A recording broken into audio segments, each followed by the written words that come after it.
देखिए, अव्वल तो वज़ीर आला साहब को इस चीज़ की कोई गिला नहीं होना चाहिए कि उनकी पार्टी को टारगेट किया जाता है।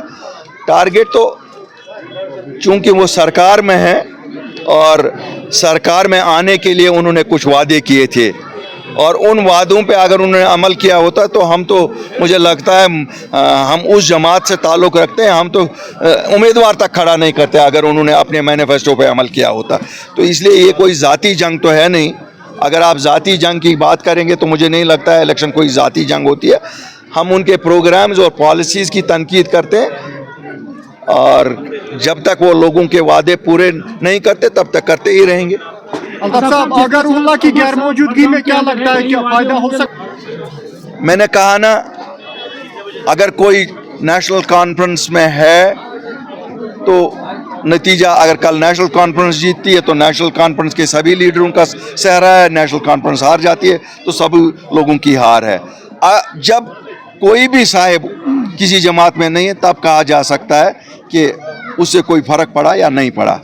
साहब, एक साल से कहा गया कि पावर नहीं है, इन चीज़ों से मुझे नहीं लगता है कोई बुरी बात है अगर बनाते हैं, लेकिन मैंने याद दहानी दी है आज वज़ीर आला साहब को, वो इंडस्ट्रीज़ महकमा भी उनके डिप्टी चीफ मिनिस्टर के पास है। ओमपोरा का ये इंडस्ट्रियल एस्टेट तो अलॉट कर लें, क्यों, कम अज़ कम बड़गाम वालों को ये तो पता लगेगी कि हाँ सरकार कुछ कर सकती है। अपनी पार्टी का खास पहला एजेंडा जो है, जो हमारे नौजवान और बुज़ुर्ग जिनकी पकड़ दकड़ आज भी है, जिनको हिंदुस्तान के मुख्तलिफ जेलों में रखा गया है, जिनको आए दिन सताया जाता है, ना वेरिफिकेशनें दी जाती है, ना पासपोर्ट दिए जाते हैं, हम कोशिश करेंगे जैसे हमने मैनिफेस्टो में कहा था, आम माफ़ी के लिए हम एक ज़ोरदार मुहिम चलाएंगे। अगर इलेक्टेड रिप्रेजेंटेटिव होगा अंदर भी चलाएंगे और बाहर तो हम जमात वाले ज़रूर चलाएंगे ही चलाएंगे। आपकी नज़र में भी आपको लगता है बीजेपी यहाँ से दूर रह सकती है? आप बताइए, इन्हीं में से तो किसी ने परसों बीजेपी के उम्मीदवार को वोट दिए, वहाँ तो हम लोग नहीं थे।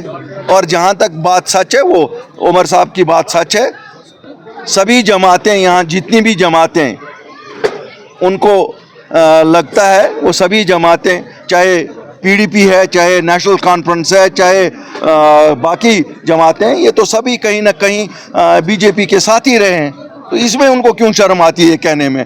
वो तो सभी साथी रहे हैं उनके साथ, उनके साथ इकट्ठे इलेक्शन लड़े हैं, उनकी काबीनाओं में वजीर रहे हैं, उनके साथ चीफ मिनिस्टर रहे हैं। तो उस वक्त शर्म नहीं थी जब उनकी मदद से चीफ मिनिस्टर बने? उस वक्त शर्म नहीं थी जिस वक्त उनकी मदद से फॉरेन मिनिस्टर बने?